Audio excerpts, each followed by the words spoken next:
ಒಂದು ಧಾರ್ಮಿಕ ಕಾರ್ಯಕ್ರಮಕ್ಕೆ ಬಂದಾಗ ಬೆಂಗಳೂರಲ್ಲಿ ಅವರು ಆಡಿರುವ ರಾಜಕೀಯ ಹುಡುಗಾಟಿಕೆಯ ಮಾತೇನಿದೆ ಅದು ತೀವ್ರ ಖಂಡನಾರ್ಹ.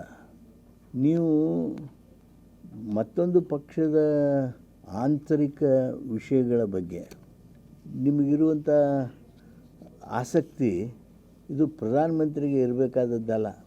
ಇಲ್ಲಿ ವಿಜೇಂದ್ರ ಅವರು ಮಾತನಾಡೋ ಮಟ್ಟಕ್ಕೆ ನಮ್ಮ ಪ್ರಧಾನಮಂತ್ರಿ ಮೋದಿಯವರು ಕೆಳಗೆ ಇಳಿದಾರೆ ಅಂದರೆ ಇದಕ್ಕಿಂತ ಅಪಮಾನಕರ ಏನಿರಬೇಕು.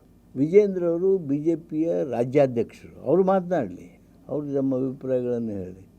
ಆದರೆ ಆ ಮಟ್ಟಕ್ಕೆ ದೇಶದ ಪ್ರಧಾನಮಂತ್ರಿ ಇಳಿದು ಅಷ್ಟಾಗಿ ಗಾಬರಿಯಾಗಿರಿ ಸಿದ್ದರಾಮಯ್ಯನವ್ರ ಬಗ್ಗೆ ನೀವು. ನಿಮಗೇನು ಸಂಬಂಧ ಇತ್ತು? ನಮ್ಮ ಪಕ್ಷದ ನಾಯಕರು, ನಮ್ಮ ಶಾಸಕಾಂಗದ ನಾಯಕರು, ಅವ್ರ ಬಗ್ಗೆ ಅವ್ರು ಇರ್ತಾರೋ ಇರೋದಿಲ್ಲೋ ನಿಮ್ಗ್ಯಾರು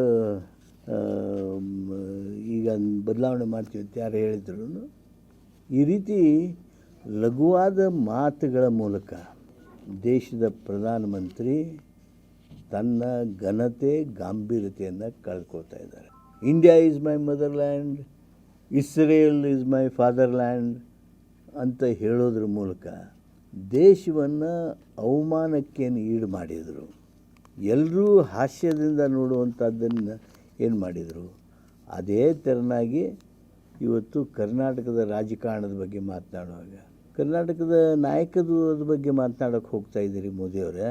ನೀವು ಮಾಡಿರ್ತಕ್ಕಂಥ VBG ಗ್ರಾಮ್ಜಿ ಇದೆಯಲ್ಲ, ಅದಿನ್ನೂ ನೋಟಿಫೈ ಆಗಲಿಲ್ಲ, ಅದಕ್ಕೆ ಹಣ ಬಿಡುಗಡೆ ಮಾಡಲಿಲ್ಲ. ಎಲ್ಲರೂ ಈಗ ಮಳೆ ಬರ್ತದೋ ಇಲ್ಲೋ ಬಿಡ್ತದೋ ಇಲ್ಲೋ ರೈತ ಕಾರ್ಮಿಕರೆಲ್ಲ ಕೂಲಿ ಕೇಳ್ತಾ ಇದ್ದಾರೆ, ಎಲ್ಲರ ಕೆಲಸ ಕೇಳ್ತಾ ಇದ್ದಾರೆ. ಕೆಲಸ ಏನು ಕೊಡಬೇಕು ಏನು ಅನ್ನೋದ್ರ ಬಗ್ಗೆ ಸ್ಪಷ್ಟತೆ ಇಲ್ಲ. ನರೇಗಾನ ಒಂದು ಕಡೆ ಮುಚ್ಚಿಬಿಟ್ರು. ಮುಂದೆ ಏನು ಆಲ್ಟರ್ನೇಟಿವ್ ಪರ್ಯಾಯ ವ್ಯವಸ್ಥೆ ಏನಿಲ್ಲ. ಅವುಗಳ ಬಗ್ಗೆ ಜನರ ಬಗ್ಗೆ ಮಾತನಾಡಬೇಕೇ ಹೊರತು ಈ ರೀತಿ ಸಣ್ಣ ಮಟ್ಟಕ್ಕೆ ಇಳಿದು ರಾಜಕೀಯ ಮಾತು ಏನು ಹೇಳ್ತಾ ಇದ್ದೀರಿ, ಅದು ನಮ್ಮ ರಾಷ್ಟ್ರದ ಪ್ರಧಾನಮಂತ್ರಿ ಆಗಿರ್ತಕ್ಕಂಥವ್ರು ಯಾರು ಈ ಕೆಳಮಟ್ಟಕ್ಕೆ ಹೋಗಿ ಮಾತನಾಡಿರ್ತಕ್ಕಂಥದ್ದು ಇಲ್ಲ. If you like this video ಬೇಗ ಲೈಕ್ ಮಾಡಿ, ಕಾಮೆಂಟ್ ಮಾಡಿ, ಶೇರ್ ಮಾಡಿ ಹಾಗೂ ಯೋಯೋ ಟಿವಿ ಕನ್ನಡವನ್ನು ಸಬ್ಸ್ಕ್ರೈಬ್ ಮಾಡಿ.